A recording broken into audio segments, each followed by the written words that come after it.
Good morning, YouTube. It's been a while. Well, this morning we're firing up the Shirley. We're going to cook us a Walmart brisket. I probably can't say Walmart. We're going to cook us a brisket from the world's largest big box grocery store. Hell, we're going to cook us a brisket from Walmart. As you saw from the packaging, the brisket's 2 years old. Down in my freezer, and rather than throw it out, I thought, you know what, we're gonna cook it. We're gonna see if we can't salvage it, because I'm sure I'm not the only one that's got a freezer full of food that they haven't been able to smoke. So come along for the journey. It's just a backyard cook.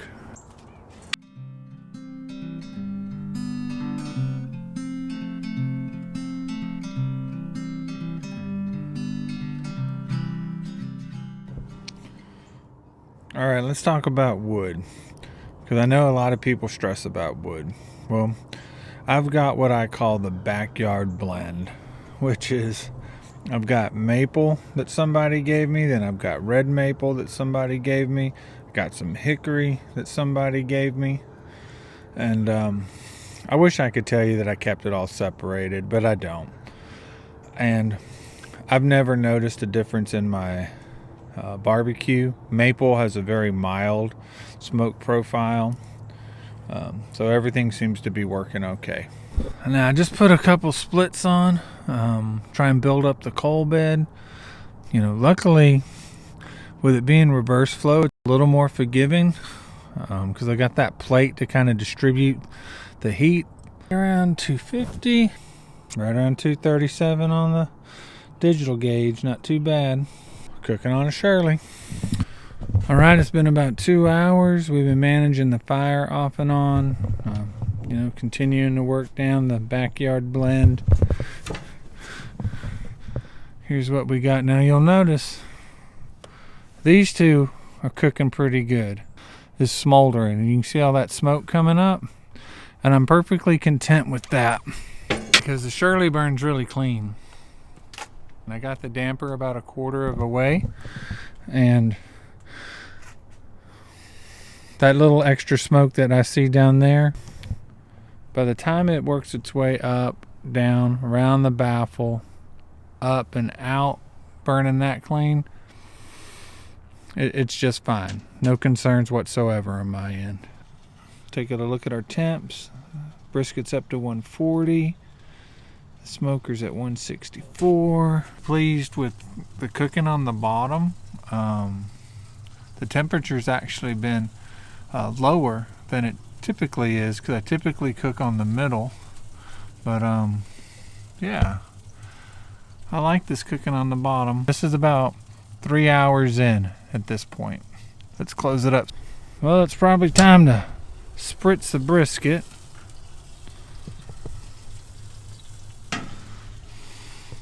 A little dry.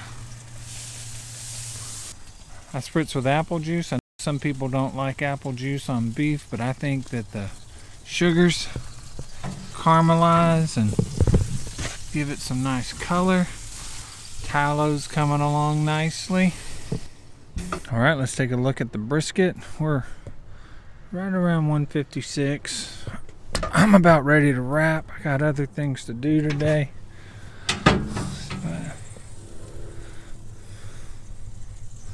The end got a little crispy, but I knew it was going to. It wasn't very thick, and you can see I had to put a blocking log or piece up, try and protect the point.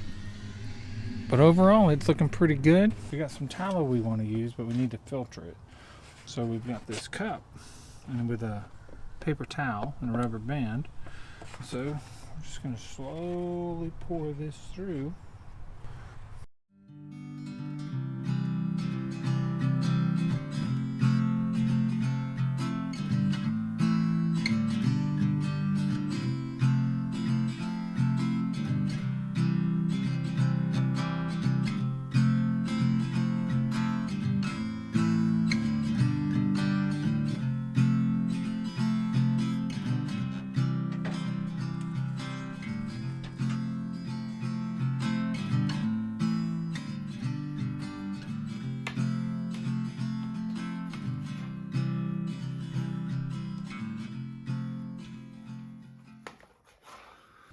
Well, here's the final result.